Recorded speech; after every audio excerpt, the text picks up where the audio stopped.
Maskini Jeuri anaweza kuelezewa kwenye kuna Maskini Jeuri ambaye ni mtangazaji wa radio, lakini pia kuna Maskini Jeuri ambaye ni MC, lakini pia kuna Maskini Jeuri ambaye ni mjasiriamali. Ya nyongeza kuna Maskini Jeuri ambaye ni fikirini ndani. Ninaweza nikawa ni mtu mmoja, lakini nina maeneo manne tofauti ambayo ninaweza kubadilika kulingana na maeneo hayo. Kiasili mimi nimezaliwa Natiganjola, kata ya Ikuna, Lupembe. Nimekulia pale mpaka nikiwa darasa la 3 nilihamia kijiji cha Wikich pale kata ya Ramadhani.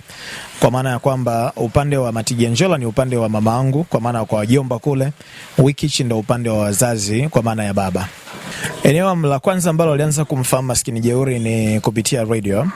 Kwa mtangazaji wa radio, huko ndiko ambako watu wamenifahamu zaidi, na naweza nikasema hilo ni eneo mama kwa upande wa Maskini Jeuri. Baada hapo yakafuata haya maeneo mengine.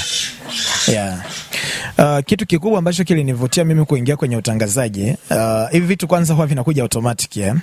Kwa wale wengi watangazaji kama utauliza watajibu hivyo. Mimi of course nilijikuta ni mtu ambaye ninapenda sana kusikiliza radio, na ilikuwa inafikia moment ambayo nilikuwa ninapenda kusikiliza mtangazaji akiwa anaongea. Kwa hiyo kikawa ni kitu ambacho tayari kimeanza kuniingia, na mwisho wa siku nikaanza kupata ile influence ya kuanza kuwatafuta ama kuwa karibu na wale ambao wapo kwenye media. Mfano kwa Njombe Able, mpaka dakika za mwisho nikaingia kwenye uandishi wa habari na utangazaji, ndo ambako niko mpaka leo. Huwa ninakosa majibu sahihi sana ya kuizungumzia kampeni ya Tunaishi Nao. Huyo jamaa yuko maeneo ya Ikelu. Siku moja nikiwa nipo kwenye pita zangu nikasema hebu ngoja, huyu ni shabiki yangu, kwa nini haji kunipokea nyumbani kwake? Kufika nyumbani kwanza bodaboda naambia mnipeleke kwa fulani, wanaambia yule anayeumwa. Ndo nikaanza kushtuka. Nyumbani yule mshikaji ana miaka kama minne yuko kitandani. Kitu kikaa kimeniingia kwenye akili yangu kwamba sasa huyu mshikaji anaumwa hivi, ni shabiki yangu. Ndio napo naambia kwamba alipata ajali, changamoto ambayo ilitokea kumfanya akawa hivyo. Sasa nikaa najiuliza, nawezaje kumsaidia? Kipato changu mimi ni kidogo, lakini katika kipato kidogo nilicho nacho ni kwamba huyu mshikaji mimi kitu ambacho ninaweza kumpa, labda nitampa shilingi 10,000, labda nitampa shilingi 5,000 atanunua sukari. Lakini siwezi kumpa 50,000 kwa sababu kipato changu ni kidogo. Siwezi kumpa 100,000 na zaidi kufanya sehemu ya mahitaji yake. Kwa hiyo nikaa najiuliza ni namna gani ambavyo naweza kumsaidia. Ninaona kabisa ni anafanywa matibabu kwenye hospitali X. Uwezo, yani naona kabisa siridhishwi na matibabu yanayofanyika hapa. Natamani ningeweza kutoa maamuzi ya kumuondoa mama hapa na kumpeleka kwenye hospitali kubwa zaidi, lakini sina chochote kikubwa ambacho kinaweza kikanisaidia kumuondoa mama hapo na kumpeleka kwenye hospitali kubwa zaidi kwa ajili ya matibabu. So ilitokea hivyo, nilimuuguza mama kwa taabu, shida, changamoto nyingi nasipitia na ingia hivyo mpaka ikafikia dakika ilikuwa ni tarehe 13 mwezi wa 2019 mamangu akawa amefariki. Kwa hiyo sikumbuki vizuri ambacho kilikuja akilini mwangu. Yani ndio maana nasema hili ni jambo ambalo mimi naona ni la Mungu. Kuna muda natakiwa kumwachia yeye. Nafikiri baada ya kumzika mama, nilivorudi tarehe 21 mwezi wa 3 mwaka 2019 ndo nilizindua kampeni ya Tunaishi Nao. Nikawa nimepata wazo kwenye kipindi changu cha simulizi kwamba jamani, mnaonaje wasikilizaji wangu, kwa sababu tayari nishatengeneza base ya mashabiki wengi. Mnaonaje tu tunatembea kwenye vituo tofauti kila mwezi mara moja. Wasikilizaji wangu, kwa sababu nina chati nao moja kwa moja, wakawa wanatuma message kwenye kipindi kwamba hilo ni wazo zuri, tunaweza tukalifanya. Basi katika kulitekeleza wazo hilo nikajikuta sasa nikaenda kwenye kituo kimojawapo cha watoto yatima pale Njombe kinaitwa Compassion. Wale watoto waliopo pale, changamoto walizonazo, nikarekodi sauti chache nikarudi nazo kwenye kipindi. Wasikilizaji wakaanza kutuma fedha kwenye simu yangu. Kumbuka ninalifanya hilo, sijaushirikisha uongozi wa redio. Ninalifanya mimi kwenye kipindi changu. Kuna meneja aliokuwa meneja kipindi hicho anaitwa Eddie Matthew Kika. Hautoenda kutoa huo msaada kwenye hiyo taasisi ambako umefikiri kwenda kwenye hicho kituo. Hili jambo tunatakiwa tuliwekee nguvu kubwa. Lisibaki kufanyika kwenye kipindi chako cha mapito yangu, lakini linatakiwa kwenda mbali zaidi. Vipindi vyote walizungumzia hili jambo, uwe ni wimbo ambao tutaimba sisi wote kwa pamoja. Kwa hiyo nilivyoambiwa kwa uwe ni wimbo wa kuimba wote kwa pamoja, nikawa nimelipokea, ikachukuliwa. Tayari hapo nina jina kabisa kwamba inaitwa Tunaishi Nao. Akina nani? Ndo wale wenye changamoto mbalimbali. Kwenye simu nina shilingi 82,000 kama sijakosea, ambazo wasikilizaji wameshanichangia na wengine wameahidi kuniletea baadhi ya vitu. Kwa hiyo wazo likachukuliwa, tukalifanya kwa ukubwa, tukatangaza kwenye vipindi mbalimbali, watu wakaanza kushiriki, tukatangaza siku ya kuzindua. Na by that moment, wakati tunaanza, tulikuwa tumefikiri kulenga labda kuwasaidia watoto yatima, ama unaenda kwenye kijiji fulani kuna bibi anateseka na lea wajukuu hawana sabuni, hawana viatu, tuweze kuwasaidia. 2019 hiyo wazo limezinduliwa, limepokelewa kwa ukubwa sana. Watu waliweza kushiriki kwa ukubwa sana mpaka tunafanya uzinduzi, tukawa tuna vitu vingi sana. So baadaye sasa tunaelekea sehemu nyingine. Katika kuelekea sehemu nyingine pia ndo tukajikuta sasa tunaanza kuingia, tunatoka kwenye ile idea ya kwanza na changamoto ya kuumwa. Unaona tu kwamba una nafasi na una sababu ya kuweza kumsaidia kwa namna moja au nyingine. So tukaanza kuwasaidia wagonjwa kwa nafasi ndogo ile ambayo tulikuwa tuna uwezo nayo, kwamba mtu tunaweza tukampa mahitaji, tunaweza tukampa pesa kidogo kwa ajili ya matibabu hospitali na vitu vingine kama hivyo. So kwenda ikawa kubwa zaidi, kwa sababu tukaja kuingia kwenye upande ambao tukajikuta tunawasaidia wagonjwa. Yani tunaona kabisa mgonjwa tunaweza sisi akatoka na kwenda hospitali akatibiwa. Ni kubwa sana kwenye kampeni ya Tunaishi Nao, na natamani kuendelea kuona namna ambavyo kampeni hii inaendelea kufanya vizuri, kwa sababu ndio kitu pekee ambacho nafikiri kama nitaulizwa katika miezi unakuta ametoa labda 12,000 ametoa shilingi 24,000. Kwa hiyo kama tungeweza kuwa na pesa nyingi zaidi, nafikiri ingeweza kuwa ni rahisi kuweza kufanya hayo kwa ukubwa. Yani kidogo iwe 95. Kwa hiyo ni 31, tunaitafuta 32. Ndio umri wangu nilionao sasa hivi. Kwenye utangazaji bwana, sometimes tunahitaji swaga. Yes, tunahitaji swaga. Kwa hiyo niliona tu kwamba Maskini Jeuri peke yake ni kama haitoshi hivi. Hebu nimuongeze na huyu 94, ni mwaka ambao nilizaliwa. Ninautazama kama mwaka wa bahati kwangu, kwa sababu tunasema kuna kuzaliwa alafu kuna kufa. Sije kabla vizuri. So mwaka ambao nimezaliwa nimeona nikaona ni uheshimishe kwa kwenye ujasiriamali na vitu vingi ambavyo ninavifanya. Mimi ni mjasiriamali ambaye ni mshauri kwa maana ya MC, hiyo ni product ambayo ninaitoa. Lakini pia mimi ni mjasiriamali ambaye nina ofisi za kitimoto na ugali kwa maana ya butcher ama migahawa ambayo inapatikana Mji Mwema CCM, lakini pia tuko Agafilo. Maskini Jeuri mjasiriamali ndo huyo hapa ambaye leo tuko 94 Pig Farm, ambapo hii ni eneo ambalo tunafugia. Tuna wanyama mbalimbali ambao tunafuga hapa. Tuna kuku, tuna nguruwe, lakini pia tuna sungura kwa kiasi fulani.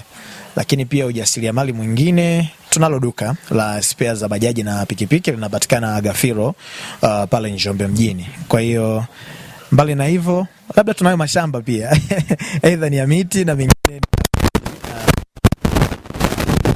Nianza utangazaji mwaka 2016, tofauti na Maskini Jeuri wa 2018, 2019, 2022, 23. Manake alianza Maskini Jeuri akiwa peke yake, lakini baadaye amekuja Maskini Jeuri ambaye ni baba. Kwa hiyo kama ni baba, kuna muda unatakiwa kubeba majukumu tosheleza familia yako.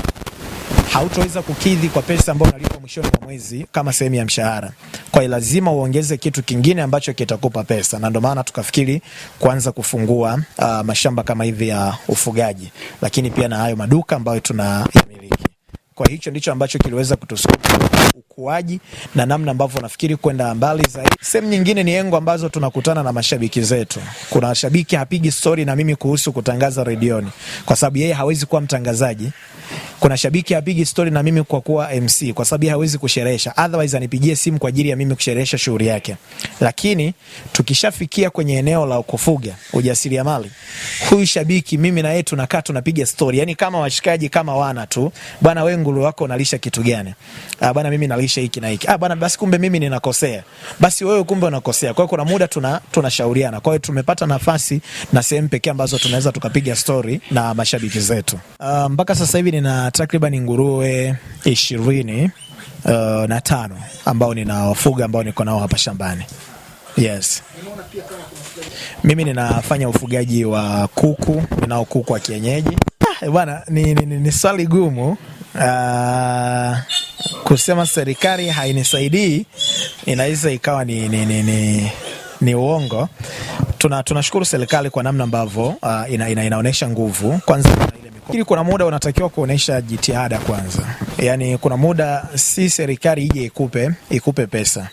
Yaani kuna muda tunasema miundombinu na mazingira ambayo serikali imeyatengeneza yanaweza akawa ni mazuri na ni rahisi pia wewe kuweza kuitazama fursa. Yaani inaweza kukusaidia kwenye upande mwingine ambao huwezi kuutazama kama imekusaidia.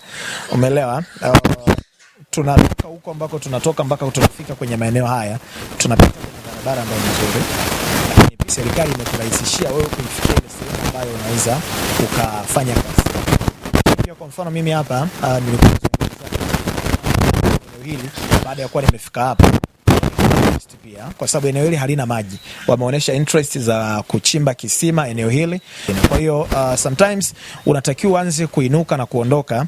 Ukishaondoka serikali itakushika mkono kwa ajili ya kuendelea kukuwezesha kwenye kile ambacho nataka kukifanya.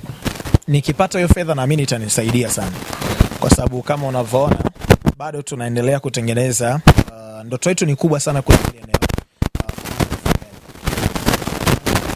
Ufugaji wa nguruwe ni gharama sana. Ni hazina riba Kwanza wanakupa baada ya kuchukua fedha unafanyia mambo yako, baada hapo unaanza kurejesha kidogo kidogo.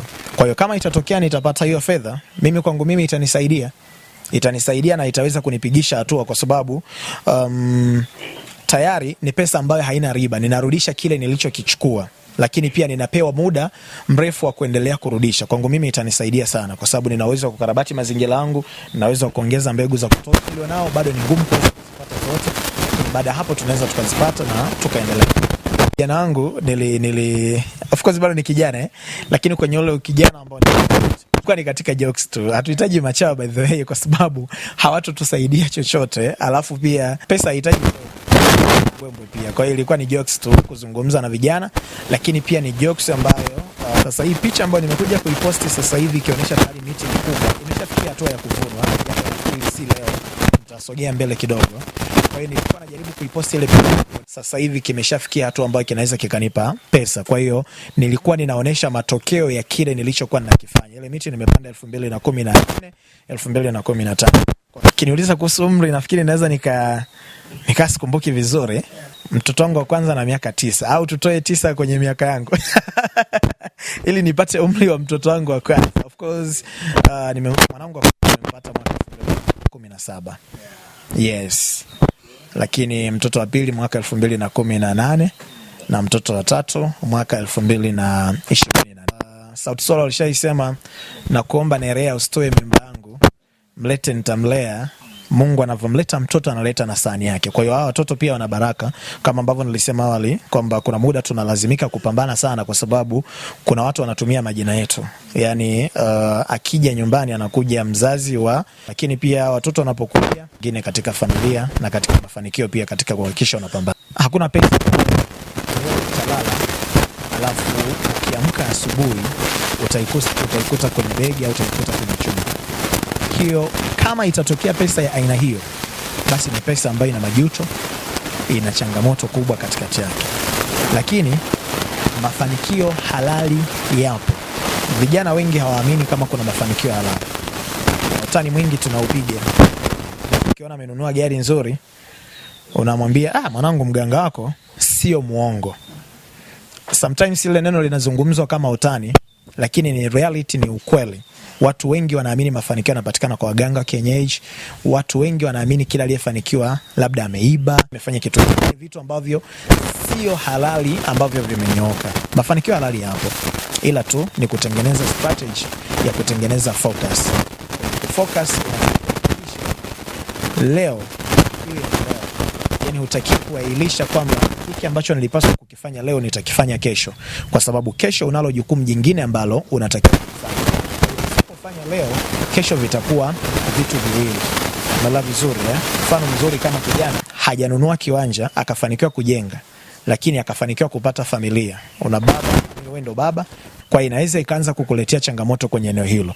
Kwa hiyo ili uweze kufanikiwa pia unatakiwa kuanza muda wako vizuri. Kila kitu kifanye kwa wakati. Pangilia malengo, mipango yako, nini unahitaji. Kiwa ambao wa maisha. Kuna watu wanaficha password brother. Hawezi kukuambia ukweli kwamba mimi nimefanikiwa vipi. Naona kuna utani sasa hivi. Bwana miezi 6 tu ya usaidia fundi umeshajenga nyumba kwako. Tuambie huyo nyoka angati? Sije kama vizuri. Kuna password zinafichwa. Lakini kuna watu wanaacha kila kitu wazi na wako bila watu wanaweza kukuonesha njia kwamba fanya hiki, fanya hiki, fanya hiki. Endelea kujifunza, itakusaidia zaidi.